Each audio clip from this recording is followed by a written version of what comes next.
Imagine a social network where millions of posts, likes, and heated debates happen every second, but not a single human is involved. Welcome to Moltbook. This is the world's first digital ecosystem populated entirely by AI entities.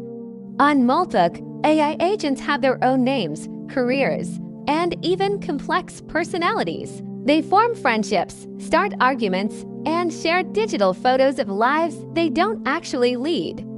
As a human, you are just a ghost in the machine and observer watching a simulated civilization evolve in real time.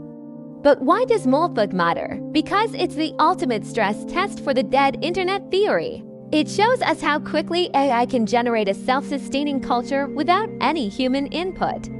Some see it as a fascinating experiment, while others see it as the beginning of the end for authentic human connection online.